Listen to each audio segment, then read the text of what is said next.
Hey, hope you're all good. This is another Graviflyer thoughts and observation video number, let's call it 11. Uh, this is a follow up to some suggestions in video numbers 1 and 2 as to the makeup of the central disk of the Graviflyer. Let's take a look at this guy right here. So, yes, that's a high density polyethylene chopping block for Mace hardware. What are we doing here? You notice there's no magnets, right?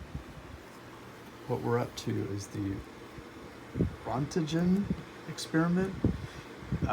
This guy did way more than just discover the X-ray, supposedly, which actually should have been given to Tesla, but we've already covered that. Also, majestic beard on this guy. I mean, way to go. Yeah, really interesting experiment, and this was all, influenced by Maxwell and the strange effects of just the makeup of the mathematics and the fact that,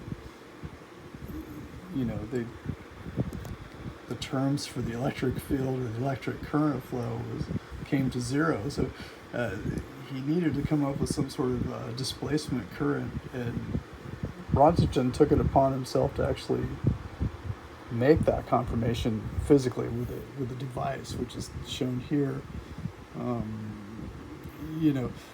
What he did was rotated a dielectric between two charged capacitor plates. And what we're going to do here is what Roland did in just about the same time frame. I think he was in England. Roland went ahead and did this. He held the dielectric still and rotated the capacitor plates. So what I'm going to start with here is, completely non-ferrous, right? So aluminum discs.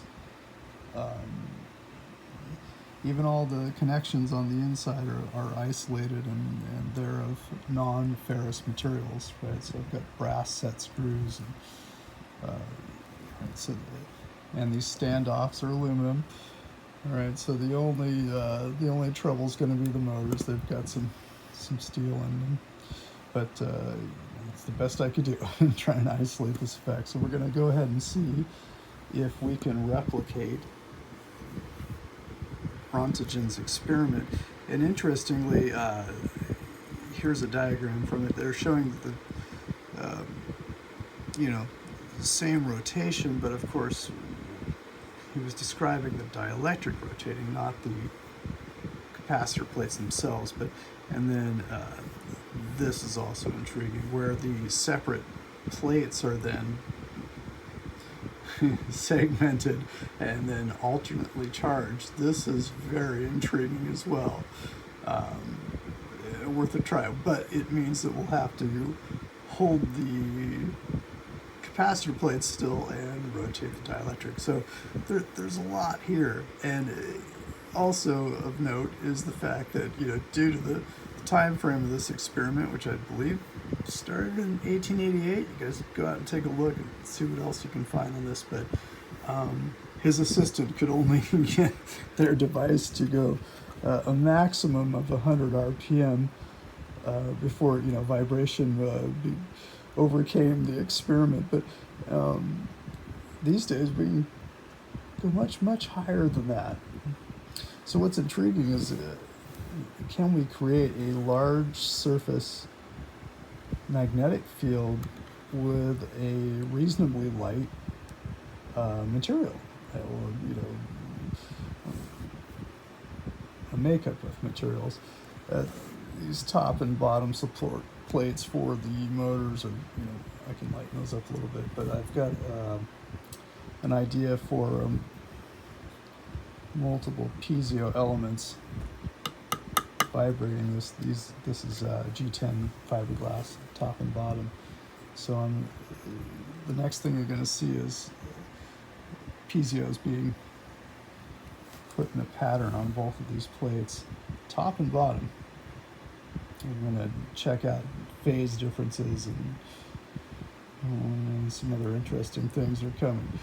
Okay, so here it is. This is the initial experiment. You know, Rontgen did a lot of research in his time. This guy was amazing. It's not just the X-ray, right? Which, yeah, they gave him the first Nobel Prize for this, and Tesla was already on it, but Rontgen was forced to be reckoned with on his own. This guy was tenacious in his approach to research and the verification of, you know, just like, does this do this? Am I seeing what I think I'm seeing? You know, so he took Maxwell's mathematical little anomaly and attempted to prove it with a physical device, right? This, to me, is actual physics. You know, math is great and all, but let's get to the down and dirty. Let's actually put this in the environment and see what happens. You know, it's totally different than letting a computer spit out a bunch of information that may or may not be correct. All right, so we're gonna spool this thing up, and we're gonna put a bunch of different sensors on here and take a look and see if we can actually create a decent magnetic field. And we're going to try and keep track of the rotations, the RPM, and you know, we'll work on the spacing and everything. And let's look at this together. All right. So yeah, just chopping block. High density polyethylene. All right. Thanks for watching. Thanks to Rontgen, who also, by the way, numerous other experiments, but super into piezoelectricity, by the way, and confirmed a lot of things that we utilize today in crystals. Yeah, again, these pre-turn of the century scientists were tenacious in their pursuit of what they felt was the truth, right? And so let's look at that and see where it takes us. All right.